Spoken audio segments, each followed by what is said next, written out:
नमस्कार दोस्तों, स्वागत है आपका आज के मुख्य समाचारों की वीडियो में। जी हां दोस्तों, यहां पर आपको देखने को मिलेगी सुबह से लेकर शाम तक की सारी बड़ी खबरें मुख्य समाचार ब्रेकिंग न्यूज़ अपडेट के रूप में। तो दोस्तों, आपसे रिक्वेस्ट है इस वीडियो को ज़्यादा से ज़्यादा लाइक और शेयर करें। तो दोस्तों, जानते हैं आज की पहली बड़ी खबर।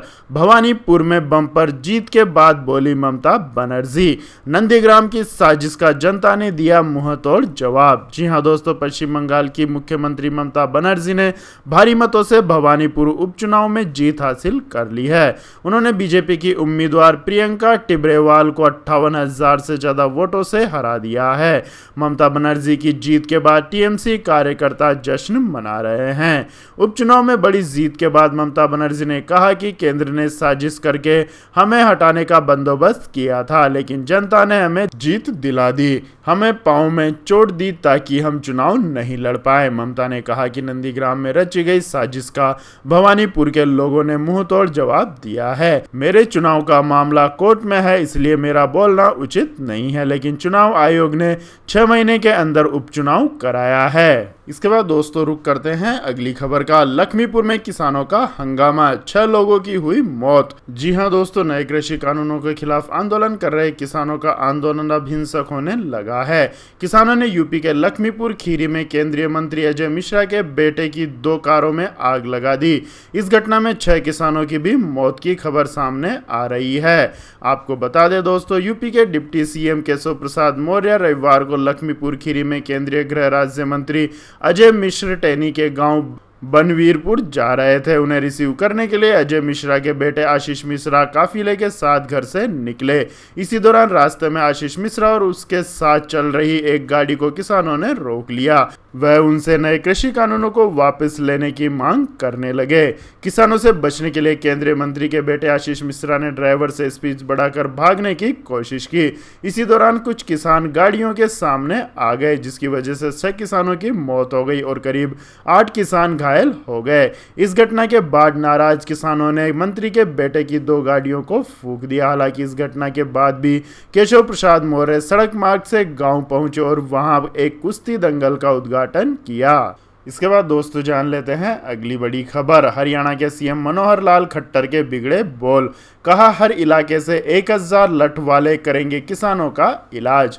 जी हां दोस्तों, हरियाणा के सीएम मनोहर लाल खट्टर एक बार फिर किसानों पर दिए गए बयान को लेकर चर्चा में है। चंडीगढ़ में किसान मोर्चा के एक कार्यक्रम में सीएम खट्टर ने विवादित बयान दिया। उन्होंने कहा कि हर इलाके से 1000 लठ वाले किसानों का इलाज करेंगे।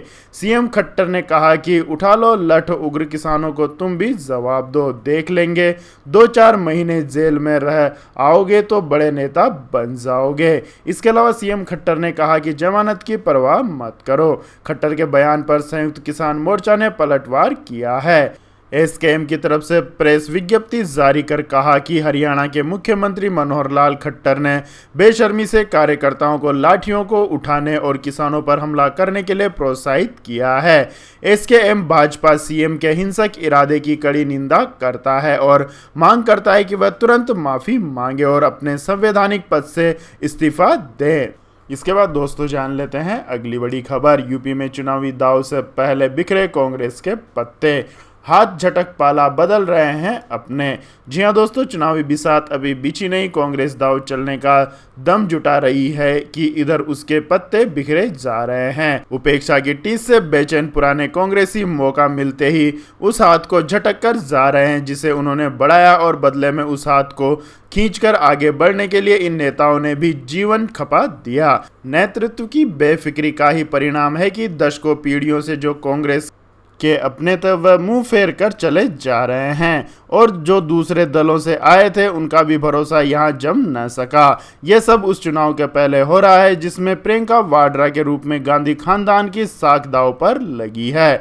उत्तर प्रदेश में कांग्रेस 3 दशक से राजनीतिक वनवास काट रही है। जिस तरह से यह दल देश की सत्ता में वापसी के लिए यूपी पर नजरें जमाए हैं, उसी तरह से उत्तर प्रदेश कांग्रेस के लिए उम्मीद की किरण बनकर राष्ट्रीय महासचिव प्रियंका गांधी वाड्रा आई है। वर्ष 2017 के विधानसभा चुनाव के बाद जब वर्ष 2019 के लोकसभा चुनाव में भी पार्टी को करारी हार मिली तो प्रदेश प्रभारी प्रियंका गांधी ने खुद समीक्षा की। उन्होंने माना कि संगठन की कमजोरियों की वजह से ही कांग्रेस यहां खड़ी नहीं हो पा रही है, वह संगठन की मजबूती के मिशन में जुटी है। इसके बाद दोस्तों जान लेते हैं अगली खबर। गांधी जयंती पर सरकार का बड़ा ऐलान, 31 दिसंबर तक खादी उत्पादों पर मिलेगा 50% तक छूट। जी हां दोस्तों, गांधी जयंती के मौके पर राजस्थान सरकार ने खादी उत्पादों पर 31 दिसंबर तक 50% छूट देने का ऐलान किया है। यह छूट सभी खादी संस्थाओं में 2 अक्टूबर से 31 दिसंबर तक जारी रहेगी। गांधी जयंती के मौके पर राज्य सरकार की तरफ से 35% और केंद्र सरकार की तरफ से 15% छूट दी जा रही है। यह छूट सभी खादी प्रोडक्ट्स पर मिल रही है।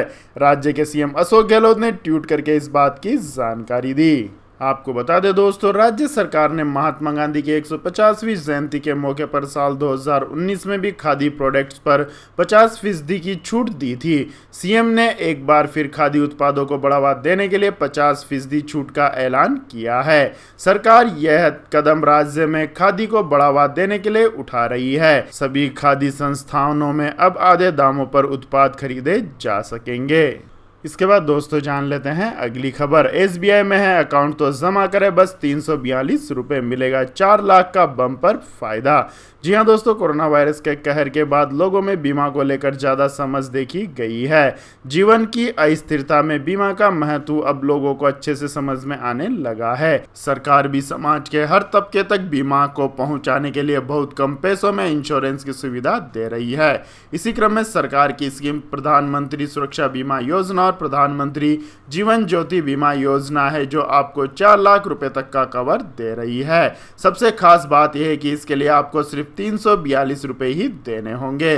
इसके बाद दोस्तों जान लेते हैं अगली खबर। सिक्किम में 1 जनवरी से नहीं बिकेगा बोतल बंद पानी, मुख्यमंत्री ने किया ऐलान। जी हां दोस्तों, प्लास्टिक के इस्तेमाल के खिलाफ बड़ी पहल करते हुए सिक्किम ने 1 जनवरी से राज्य में बोतल बंद पानी पर बैन लगाने की घोषणा की है।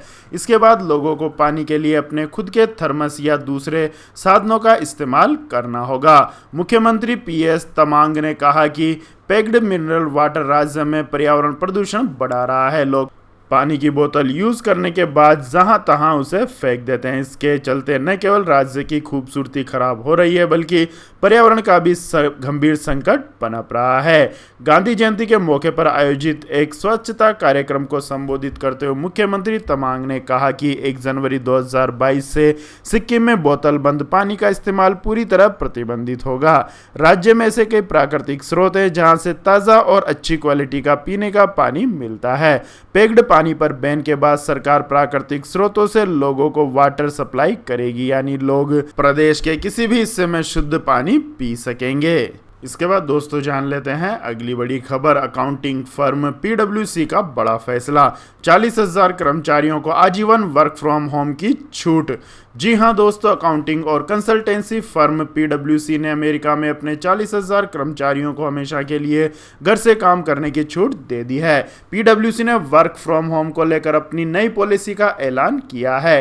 कंपनी के अमेरिका में करीब 55,000 कर्मचारी हैं। नई पॉलिसी कंपनी के अधिकतर कर्मचारियों को घर से काम करने की इजाजत देती है। हालांकि इसका फैसला खुद कर्मचारियों को ही करना है कि वे घर से काम करना चाहते हैं या नहीं। इससे पहले कंपनी के सिर्फ HR डिपार्टमेंट और लीगल टीम के सपोर्ट स्टाफ के कर्मचारियों को फुल टाइम घर से काम करने की छूट दी गई थी। इसके बाद दोस्तों जान लेते हैं आज के मौसम अपडेट्स। तो दोस्तों आने वाले 24 घंटों के दौरान उप हिमालय, पश्चिम बंगाल, सिक्किम, असम, मेघालय, अरुणाचल प्रदेश, नागालैंड के कुछ हिस्सों, अंडमान और निकोबार द्वीप समूह, तटीय और दक्षिण आंतरिक कर्नाटक, केरल और आंतरिक तमिलनाडु के अलग अलग हिस्सों में हल्की से मध्यम बारिश के साथ साथ कुछ स्थानों पर भारी बारिश की भी संभावना जताई गई है। वहीं गंगीय पश्चिम बंगाल, बिहार, झारखंड, उड़ीसा के कुछ हिस्सों, छत्तीसगढ़ के कुछ हिस्सों, मध्य प्रदेश के कुछ हिस्सों, विदर्भ, मराठवाड़ा, मध्य महाराष्ट्र, कोंकण और गोवा और लक्षद्वीप में हल्की से मध्यम बारिश होगी।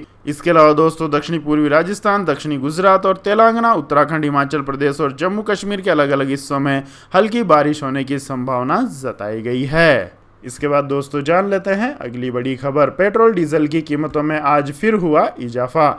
जी हां दोस्तों, पेट्रोल डीजल की कीमतों में लगातार चौथे दिन बढ़ोतरी हुई है। भारतीय तेल कंपनियों ने आज 25 पैसे प्रति लीटर और डीजल के भाव में 30 पैसे प्रति लीटर का इजाफा किया है। बढ़ती कीमतों से देश में वाहन ईंधन के दाम नई रिकॉर्ड ऊंचाई पर पहुंच गए हैं। आपको बता दें दोस्तों, दिल्ली में पेट्रोल का दाम 102 रुपए 39 पैसे प्रति लीटर हो गया है, जबकि डीजल का दाम 90 रुपए 77 पैसे प्रति लीटर पर पहुंच गया है। इसके बाद दोस्तों जान लेते हैं अगली खबर। दिसंबर 2022 से भारत में शुरू होगी एलन मस्क के स्टारलिंक की सर्विस, मिलेगा हाई स्पीड इंटरनेट। जी हां दोस्तों, दुनिया के सबसे रईस अरबपति एलन मस्क की अगुवाई वाली सैटेलाइट कंपनी स्टारलिंक अगले साल दिसंबर से भारत में ब्रॉडबैंड सर्विस को शुरू कर सकती है। कंपनी इंटरनेट सर्विस प्रदान करने के लिए देश के 10 ग्रामीण लोकसभा क्षेत्रों पर ध्यान केंद्रित करेगी। कंपनी इस संबंध में ग्रामीण क्षेत्रों में बदलते जीवन में ब्रॉडबैंड इंटरनेट संपर्क के महत्व पर सांसदों, मंत्रियों और शीर्ष सरकारी अधिकारियों के साथ बातचीत भी करेगी। स्पेसएक्स की सैटेलाइट ब्रॉडबैंड यूनिट का लक्ष्य सरकार की अनुमति से 2 लाख सक्रिय टर्मिनलों के साथ दिसंबर 2022 से भारत में ब्रॉडबैंड सेवा शुरू करने का है। तो यह थी दोस्तों आज के सभी महत्वपूर्ण बड़ी खबरें। और दोस्तों बारी आती है आज के माइंड के क्वेश्चन की, जिसका जवाब देकर आप बन सकते हैं एक शानदार उपहार के विजेता। तो दोस्तों आज का सवाल है, भारतीय खिलाड़ी एमसी मैरी कॉम का संबंध किस खेल से है? जी हां दोस्तों, अगर आपको इस सवाल का जवाब आता है तो तुरंत कमेंट सेक्शन में लिख दीजिए। इस वीडियो को लाइक कीजिए, शेयर कीजिए और हमारे चैनल को सब्सक्राइब करके बेल आइकन का बटन भी दबा लें। धन्यवाद। जय हिंद, जय भारत, वंदे मातरम।